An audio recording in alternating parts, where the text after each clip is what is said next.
Hey guys, it's Kevin. It's my review for Dog Days, and what this movie is essentially about is it's basically what you think. It's a bunch of different stories going on.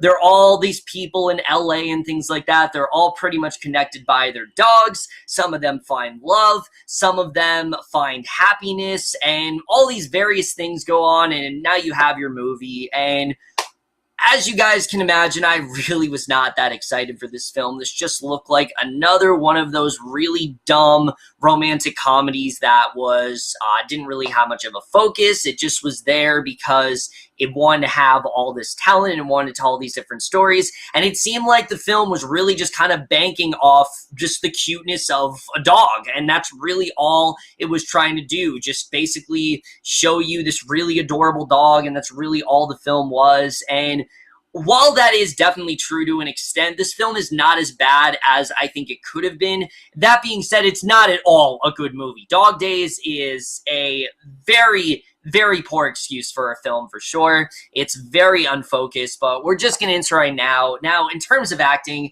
there are so many different actors in this film. So many different actors. And I think all of them really did do a good job. I don't really think anyone was necessarily bad in this movie. I think for the most part, the film was actually very well acted.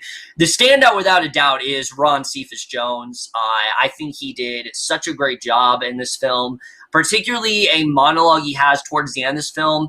Honestly did tug at my heartstrings a bit. I really did love where they end up going with his character, but we'll get more into that with the writing and things like that. But like I said, I think the cast overall, they did what they needed to do. You know, it's nothing too over the top.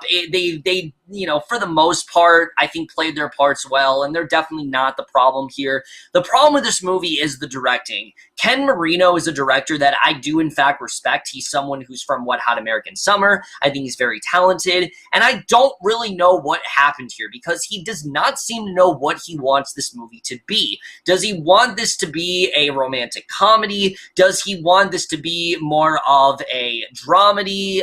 Is he trying to go for a more sort of absurdist comedy? I mean, there's so much stuff he sprinkles throughout this movie, and it just feels very disjointed in that way. And I will say, I'd say about maybe 20%, maybe 15% of the humor did make me laugh. There were a couple times where it did make me laugh a little bit. But for the most part, the humor does fall very, very flat. It's very LCD. It really was not anything that I thought was all that funny. And I really was not a fan of the humor. The dramatic moments, some of them do actually work quite well. And then sometimes the film does feel very overly sentimental. There's a lot of times in the film where they're trying to get you to feel so bad for this character and their dog's plight or their relationship problems, and you just don't care that much because, again, there's so much going on in this movie with so many different stories that you just aren't really that attached to what's going on. And that really leads me to my biggest problem, which is the writing in this film. The writing in this film is such a mess. I mean, this film in general, it's all over the place. It really does not seem to have much of a focus, and I will give the movie this. Unlike something like Valentine's Day or New Year's Eve, there's only about 4 or 5 stories going on in this movie, so it's not as much of a clusterfuck as it really could have been. It's still very messy, though, and it is very hard to follow at times. I mean, there were certain stories here that I honestly forgot were going on in this film, particularly any time we would cut back to the storyline between Adam Pally and this dog, who I will say, Adam Pally, I was impressed by him in this movie acting-wise. Again, I don't have a problem with the movie acting-wise, but anytime we cut back to his character, I forgot that storyline was around in the film. I forgot that storyline was still going on just because it just isn't very memorable in that sense. And it really did, I really did forget about a lot. And there are a lot of stories that are like that here. The story between Vanessa Hudgens and this attractive doctor that she likes, but the doctor has this assistant that's attracted to her. I mean, you know where this is going to go. Or Eva Longoria and Rob Corddry are trying to adopt this girl, but this girl isn't really into anything until she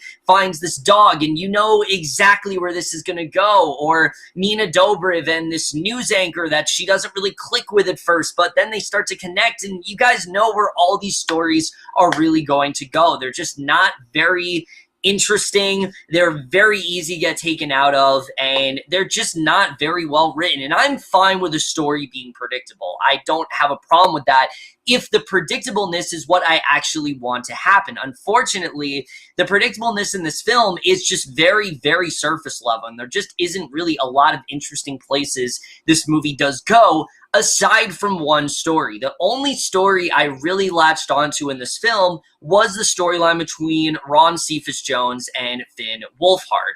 This story I actually really did like. You know, he starts off and he's kind of like this bratty kid who is kind of like getting tutored by Ron Cephas Jones, and Ron Cephas Jones ends up losing his dog or whatever, and these two do start to connect.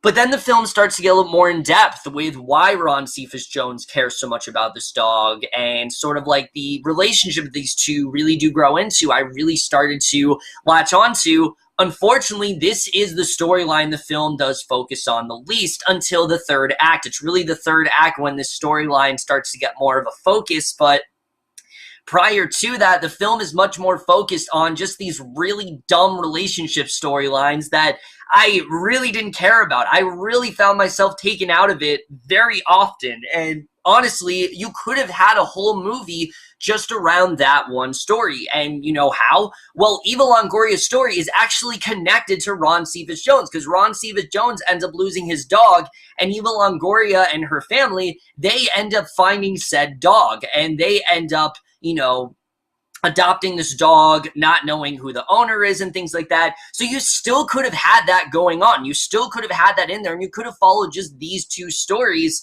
and then you just could have cut everything else out. The other stories just don't really have a place in this movie. Vanessa Hudgens feels very out of place here. Adam Pally feels very out of place, very mean-spirited as well. Adam Pally is for sure the most mean-spirited, and like I said, a lot of this film, they're trying to go for this very lighthearted vibe, and I think they did that well. But then there are things that happen that do feel a bit offhanded. There's this one particular scene with Adam Pally and his dog, and the dog like gets poisoned or whatever, and the way that scene resolved just felt a little mean-spirited to me and very disingenuous, and it just did not really go that well for me, I have to say. I think they could have handled that a lot better for sure. But overall, I will say the writing is, like I said, it's very messy in that way. It's nothing offensively bad. Like, I'm not saying it's like the worst thing ever, but there just really isn't much to it. And it really was only that one storyline that I was getting attached to. And I will say the film does do a good job of connecting these characters together in the third act for the most part. Vanessa Hudgens and Adam Pally do eventually meet and things like that. Like I said, the Eva Longoria storyline does connect with Ron Cephas Jones. So they do a good job with connecting them, minus one story, and that is the Nina Dobrev storyline when she is this news reporter, like I said, with Tone Bell. And while the storyline did have some potential, it feels so disconnected from everything else that is going on. And sure, it does involve a dog, but other than that, there really is no connection there. You'll occasionally see the characters watching it on TV or something like that, but other than that, it really doesn't have any sort of place in this movie. It feels like the only reason that story is there is because the writers just needed some main storyline, because the other storylines are very disposable, and they thought, okay, this story will somehow be our main story, but it doesn't really work as the main story either, because again, it just feels so disconnected from everything else. And I think honestly, you could have cut it out of the movie entirely, and the movie would have still been the same. I don't really think it needed to be there. The only reason it's there is because Nina Dobrev is a very well-known actress, and they needed her for this movie, and you know, they need to give her this storyline, and I just don't really think that this needed to happen. I think, like I said, you could have cut this storyline out entirely,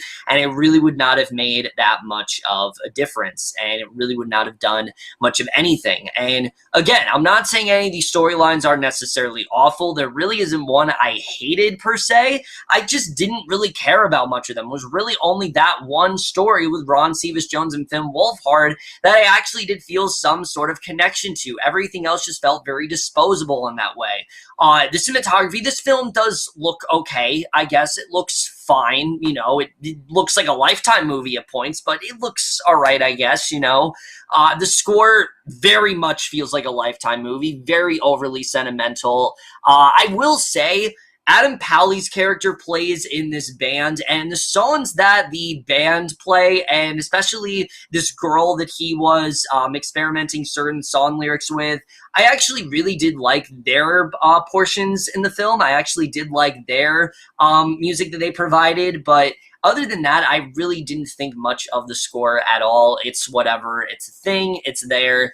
Whatever. I don't really care about it at all. The editing, like I said, it's very choppy. The film doesn't really seem to have much of a focus at all. There's a lot of storylines that don't get the proper attention to. The Ron Cephas Jones one especially. That is, of course, until the ending of this movie, when they do start to focus on his character a lot more. And like I said, I really could have watched a whole movie just focused on Ron Cephas Jones's character. I think there's enough growth there. There's enough, depth for his character to go through that I think could have warranted an entire film. But just in general, it's very choppy. And at the same time, you know, it's one of like 4 endings in this movie. Because there's so many storylines going on, this movie has like 5 different endings. And there were so many points where I thought it was over, and then it just kept going and going and going, and it just didn't seem to have any logical endpoint. And when it eventually ends, it is the right point to end for sure, but like I said, there's like this time jump that they do, and it just never seemed to let up. It just kept going, and I just thought the ending in general was very choppy. A lot of the stories very much do get shortchanged, and I wouldn't say it's like some of the worst editing of the year or anything, because it definitely could have been a lot worse for sure. And for a while, I really was hating the editing a lot, but like I said, towards the end, they do start to give proper attention to these stories. It's just I wish they would have done that throughout the film, and unfortunately, they really didn't.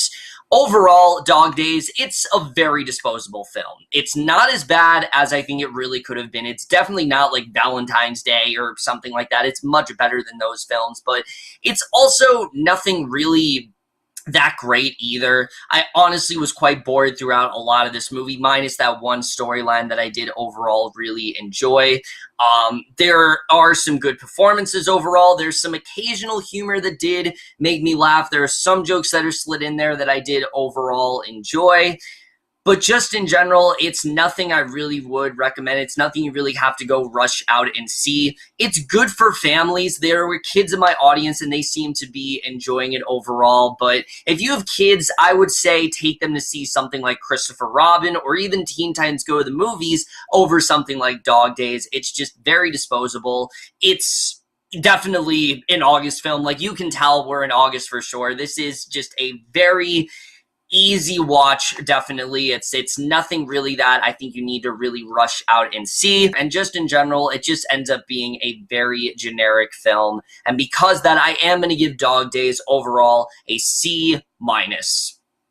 But overall, guys, in my review of Dog Days, let me know what you guys saw this from overall, leave your thoughts. And the odds are you probably haven't seen this movie. I really haven't seen anyone talk about it or anything like that. But that's it for this video. Hope you guys enjoy it. We'll see you guys in my next video, and I will see you guys for that. Okay, bye.